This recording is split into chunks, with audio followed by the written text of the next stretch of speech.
बिस्मिल्लाहिर्रहमानिर्रहीम। Bismillahirrahmanirrahim. Assalamu alaikum and welcome to another interesting lesson of English subject for grade 4. Students आज हम adjective के बारे में बात करने वाले हैं. एडजेक्टिव्स को आप 2 और 3 क्लास में पढ़ चुके हैं. ये इस डिस्क्राइबिंग वर्ड को एडजेक्टिव कहते हैं. मतलब किसी भी चीज़ से रिलेटेड आपको कोई भी इंफॉर्मेशन मिल रही है तो वो एडजेक्टिव है उसका. जैसे न्यू बुक या इंटरेस्टिंग स्टोरी के बारे में आपको बताया कि किस किस्म की स्टोरी है. ठीक है. बिग हाउस, तो हाउस के बारे में आपको क्या पता चल रहा है कि हाउस इज़ बिग, तो बिग भी एडजेक्टिव है. इसके अलावा यहाँ पर है कि ब्लैक कार, तो कार किस किस्म की है, किस कलर की है, आपको ये इन्फॉर्मेशन एडजेक्टिव दे रहा है, वो है ब्लैक. ठीक है. और फिर आप कह सकते हैं कि पाकिस्तानी म्यूजिशंस, तो पाकिस्तानी आपको बता रहा है उसके मतलब म्यूजिशियन के बारे में आपको एक और इन्फॉर्मेशन दे रहा है कि वो कौन सा म्यूजिशियन है, तो पाकिस्तानी म्यूजिशियन है. ठीक है. स्वीट कैंडीज़, तो कैंडीज़ कैसी है, स्वीट है. तो ये सारी इन्फॉर्मेशन जो है वो आपको एडजेक्टिव्स दे रहा होता है किसी भी नाउन से रिलेटेड. किसी भी चीज़ के नाम के साथ आपको जो इन्फॉर्मेशन मिलती है वो एडजेक्टिव होती है. अच्छा, एक और चीज़ जो आज हम पढ़ने वाले हैं, हम आज एडजेक्टिव की डेफिनेशन नहीं, एडजेक्टिव से रिलेटेड कुछ और बातें पढ़ने वाले हैं. ऐसा होता है कभी कभार कि एक ही सेंटेंस में हमारे पास काफ़ी सारे एडजेक्टिव्स आ जाते हैं, तो ज़रूरी नहीं है कि आपके जहन में जो भी एडजेक्टिव आए आप उसको एज इट इज़ यूज़ कर लें. नहीं, उनकी एक ख़ास तरतीब होती है और उस तरतीब को ऑर्डर ऑफ एडजेक्टिव्स कहा जाता है. Order of adjectives, order of adjectives. ठीक है. तो आज हम यही पढ़ने वाले हैं. तो adjectives are words that explain the quality of a noun. There can be more than one qualities related to a noun in one sentence. मतलब किसी भी एक नाउन से रिलेटेड एक सेंटेंस में बहुत ज़्यादा एडजेक्टिव्स आ सकते हैं. For example, that is an amazing little old Chinese cup. ठीक है. अमेजिंग भी है, लिटिल भी है, ओल्ड भी है, चाइनीज़ भी है और कप तो ऑब्वियसली है. सो एक ही सेंटेंस में मैंने इस वक्त amazing, little, old, Chinese 4 adjectives use किए हैं, लेकिन उनकी एक ख़ास तरतीब होगी. ठीक है. Adjective orders, adjective order refers to the order in which adjectives are arranged in a sentence. ठीक है. एडजेक्टिव ऑर्डर तरतीब को कहते हैं. ठीक है. ऑर्डर तरतीब को कहते हैं. तो एडजेक्टिव की जो तरतीब है वो तरतीब है जिसमें एडजेक्टिव्स को अरेंज किया जाता है एक सेंटेंस में. ठीक है. Adjectives are written in the order given below. Order क्या है, उनकी तरतीब क्या है, पहले ओपिनियन लिखना है. ठीक है. पहली चीज़ जो हम किसी भी नाउन से रिलेटेड बताते हैं वो ओपिनियन होता है, वो हमें कैसी लगी है. ठीक है. कोई भी क्वेश्चन है वो हमें इजी लगा है या फिर कोई चीज़ हमें बोरिंग लगी है. ठीक है. अब इसको ओपिनियन इसलिए कहते हैं क्योंकि हो सकता है जो चीज़ आपको ब्यूटीफुल लगे वो दूसरे को ब्यूटीफुल नहीं लगती, और ऐसा बहुत सारी सिचुएशन में होता है. जो चीज़ आपको अमेजिंग और आउटस्टैंडिंग लगती है दूसरे को कुछ भी नहीं लगता, कहते हैं कि ये तो कोई ख़ास बात नहीं है. ठीक है. तो इसको ओपिनियन कहा जाता है. ठीक है.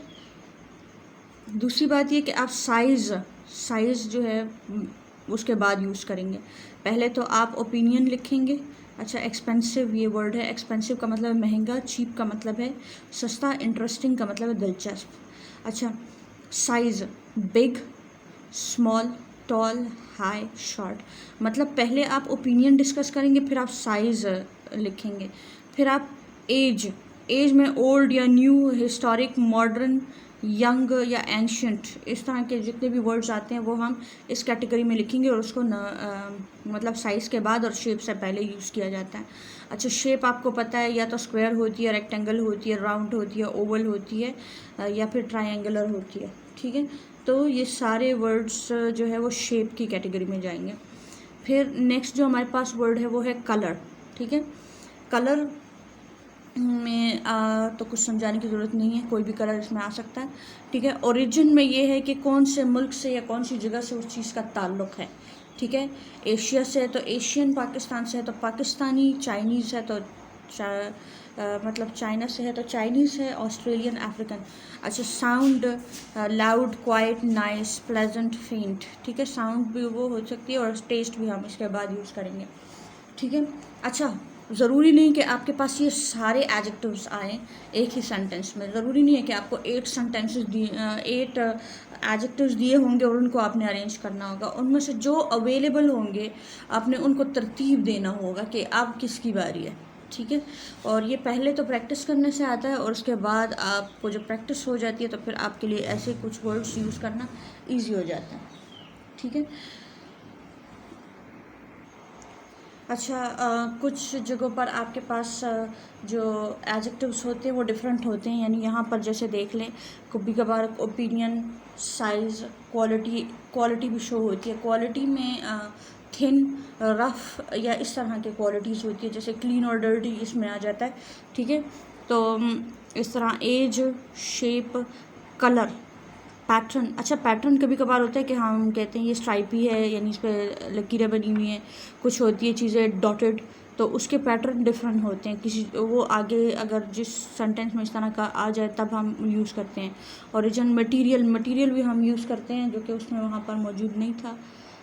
वुडन हो सकता है, प्लास्टिक की चीज़ हो सकती है, कुछ भी, ठीक है। और पर्पज़, ठीक है। ज़्यादातर हमारे पास पर्पस रिलेटेड एडजेक्टिव्स भी होते हैं, जैसे टेबल के साथ होता है डाइनिंग टेबल, या कप के साथ कॉफ़ी कप होता है, तो वो बता रहा होता है कि ये असल में चीज़ क्या है, ठीक है। जैसे विंटर कोट मतलब सर्दी में पहना जाने वाला कोट, तो वहाँ पर पर्पस वाले एडजेक्टिव्स भी यूज़ होते हैं।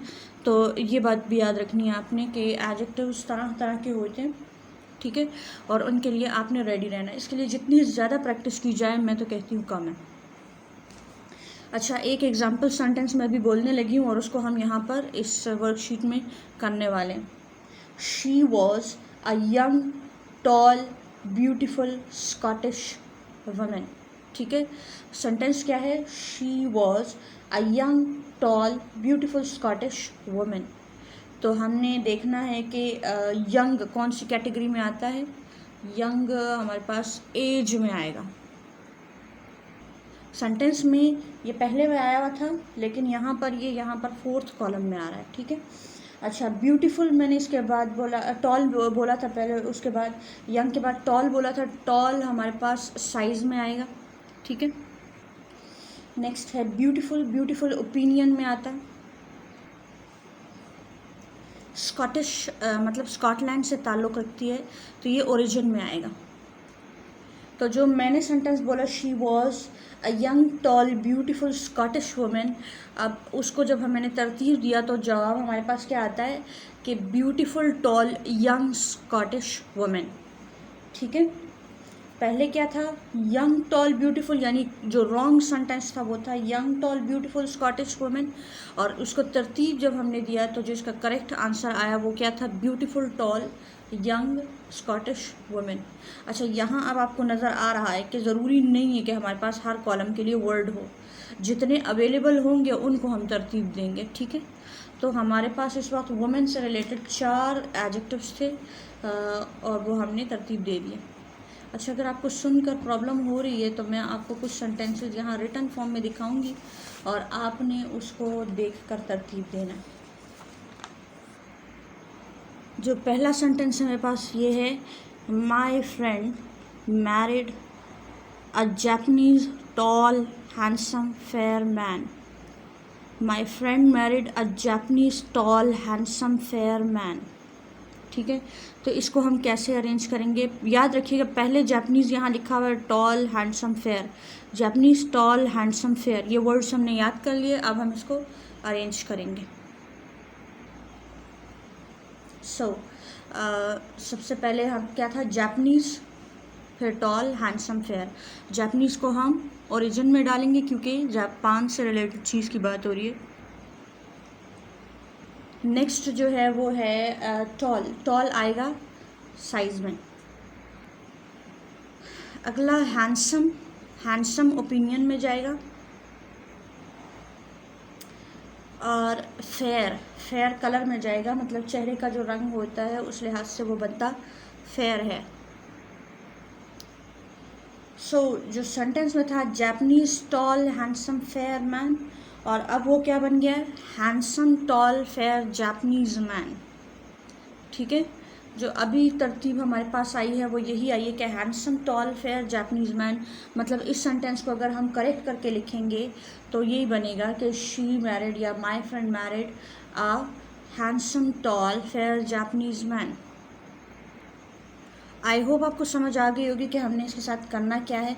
तो अब बुक की तरफ चलते हैं कि बुक में क्या सेंटेंसेस हमें दिए हुए हैं।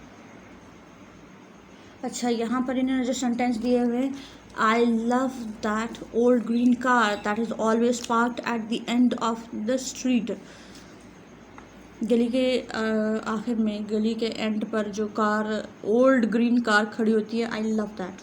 ठीक है, तो आपको बताया गया था कि एज आप पहले लिखेंगे, कलर बाद में। ठीक है, एज शेप कलर था, तरतीब ये थी। तो यहाँ पर एज पहले है, ओल्ड और ग्रीन कलर बाद में। ठीक है, my sister bought a beautiful white doll, beautiful opinion है और वाइट कलर है, तो ब्यूटिफुल वाइट डॉल। ठीक है, अच्छा, our house is large and white, our house is large and white. तो लार्ज साइज है और वाइट कलर है। ओपिनियन के बाद साइज था, साइज ये पहले आया, लार्ज और वाइट बाद में आया। ठीक है, I like that black antique stone in the museum. ठीक है, antique stone, black antique stone. ठीक है, तो ये भी सही तरतीब से लिखा हुआ है। I bought a pair of new red rain boots. ठीक है, अब यहाँ रेन बूट्स पर्पज़ यहाँ आया, मैंने बुक में पर्पज़ नहीं था, लेकिन मैंने अपने जो वर्कशीट थी उसमें पर्पज़ इसीलिए लिखा क्योंकि यहाँ मौजूद है। ठीक है, तो rain boots, new red rain boots.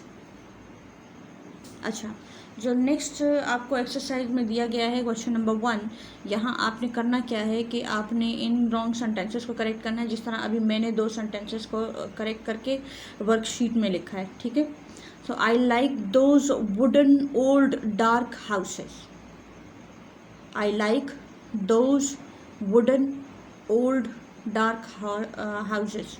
तो इसको हम उसी शीट पे करेंगे ताकि आपको सही से समझ आ जाए। अच्छा, वर्ड्स क्या थे बुक में, वुडन ओल्ड डार्क हाउसेस, तो वुडन आएगा मटेरियल में और ओल्ड आएगा एज में। इसके साथ जो डार्क है वो आएगा क्वालिटी में। ठीक है, क्वालिटी। और इसके बाद कोई नहीं है, वुडन ओल्ड डार्क था और अभी क्या हमारे पास आ रहा है, डार्क ओल्ड।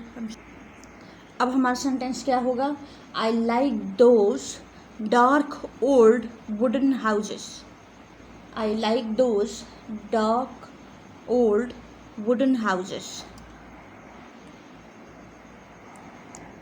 नेक्स्ट स्टेटमेंट जो हमारे पास है यहाँ पर, आई saw a yellow small butterfly in the garden। Yellow small butterfly कैसे होगा, ये येलो कलर में जाएगा, स्मॉल साइज में जाएगा, दैट्स इट। इस सेंटेंस में हमारे पास सिर्फ 2 एडजेक्टिव्स हैं, yellow small butterfly in the garden नहीं है, small yellow butterfly in the garden होगा, क्योंकि स्मॉल यहाँ पहले कॉलम में आ रहा है और येलो बाद में आ रहा है। ठीक है, तो स्मॉल येलो बटरफ्लाई है, येलो स्मॉल बटरफ्लाई नहीं है। अच्छा, नेक्स्ट स्टेटमेंट है, she gave me a red small new beautiful paper box. ठीक है, she gave me a red small new beautiful paper box as a gift.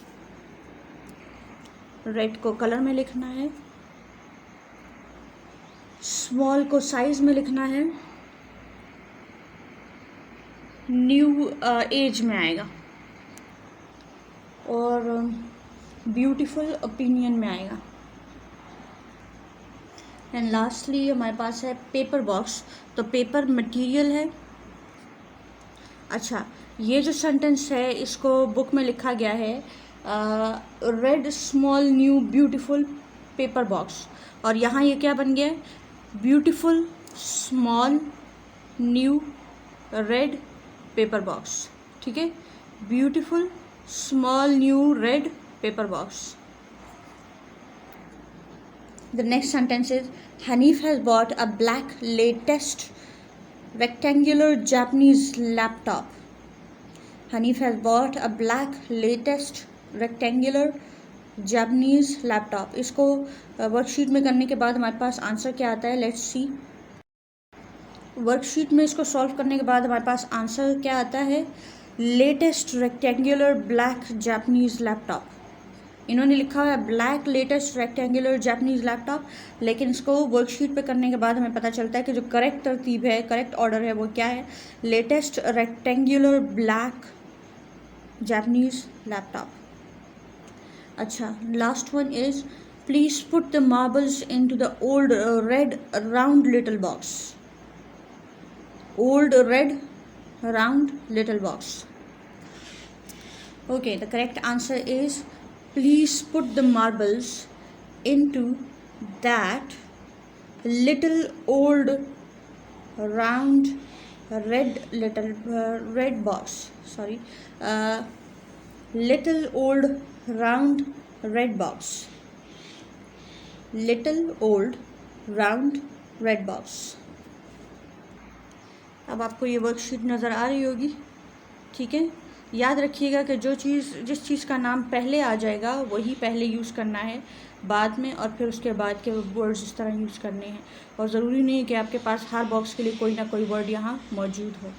ठीक है, आपको with the passage of time ये आ जाएगा, लेकिन इसके लिए बहुत ज़्यादा प्रैक्टिस की ज़रूरत होगी। आज के लिए जो आपका होमवर्क है वो ये है कि आपको मैं कुछ सेंटेंसेस दूँगी और आपने उसको पहले तो रफ पेज पे किसी अलग से पेज पर ये टेबल बना लें। उसके इतने कॉलम्स होने चाहिए, opinion, size, quality, age, shape, colour, pattern, origin, material, purpose. अच्छा, मैंने बुक वाला कॉलम इसलिए नहीं बनाया क्योंकि उससे एक्स्ट्रा भी कुछ वर्ड्स यहाँ पर आ रहे थे। देखे, बुक में क्वालिटी का कुछ नहीं था, लेकिन क्वालिटी का भी एक सेंटेंस हमारे पास आया। मटेरियल के 2 सेंटेंसेस हमारे पास आए, लेकिन उन्होंने बुक में साउंड और टेस्ट मेंशन किया हुआ है।